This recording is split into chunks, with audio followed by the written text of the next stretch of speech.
I got so much motherfucking design on right now. Break it down, bring it back, make it clap. I got 3 old thoughts, new block, where that thing. Bitches on my line, and you know. Assalamualaikum warahmatullahi wabarakatuh. Kembali lagi bersama saya Putri Selviana dalam pembelajaran bahasa Indonesia.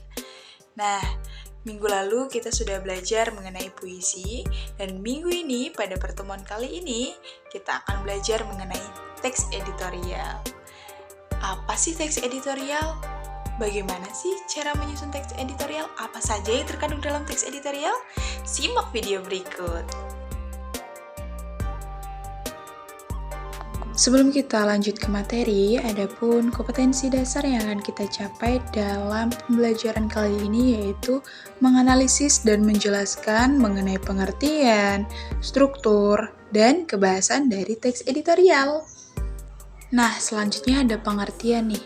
Pengertian dari teks editorial ialah sebuah teks yang terdapat pada kolom khusus pada surat kabar. Teks ini berisi mengenai opini redaksi terhadap suatu peristiwa, kemudian dituliskan di dalam surat kabarnya. Nah, berarti teks editorial ini memuat semua pendapat-pendapat atau opini dari redaksi. Sama-sama berkaitan dengan surat kabar, lalu apa sih perbedaan dari teks editorial dan teks berita? Nah, teks editorial adalah teks yang berisi opini atau pendapat mengenai suatu peristiwa, sedangkan teks berita adalah teks yang memuat semua peristiwa menjadi sebuah informasi. Nah, selanjutnya ada struktur dari teks editorial nih. Nah, strukturnya ada 3. Yang pertama, pernyataan isu atau tesis. Pada bagian ini berisi sudut pandang penulis tentang isu atau masalah yang akan dibahas. Kemudian ada argumentasi. Nah, pada bagian argumentasi ini berisi alasan atau bukti yang digunakan untuk memperkuat pernyataan dalam teks editorial. Nah, yang terakhir ada penegasan. Pada bagian ini berisi penegasan ulang pendapat yang didukung oleh fakta di bagian argumentasi untuk memperkuat atau menegaskan. Selanjutnya ada unsur kebahasaan dari teks editorial. Unsurnya di sini ada 4 ya. Yang pertama, menggunakan kalimat retoris. Maksudnya, kalimat retoris adalah kalimat tanya yang tidak memerlukan jawaban. Yang kedua, menggunakan kata populer.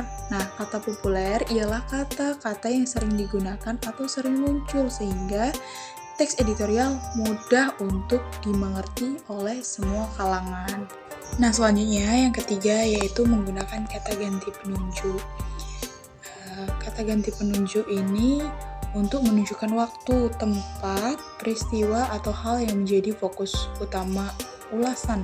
Misalnya kata-katanya seperti itu, tersebut, dan sebagainya. Oke, yang terakhir menggunakan konjungsi. Konjungsi adalah kata atau ungkapan yang menghubungkan dua satuan yang sederajat.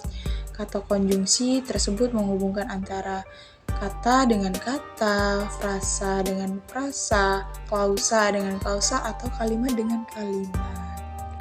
Nah, bagaimana? Sudah paham?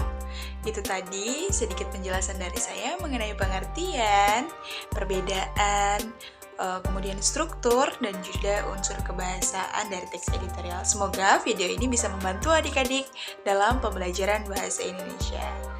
Saya Putri Selviana pamit undur diri. Wassalamualaikum warahmatullahi wabarakatuh.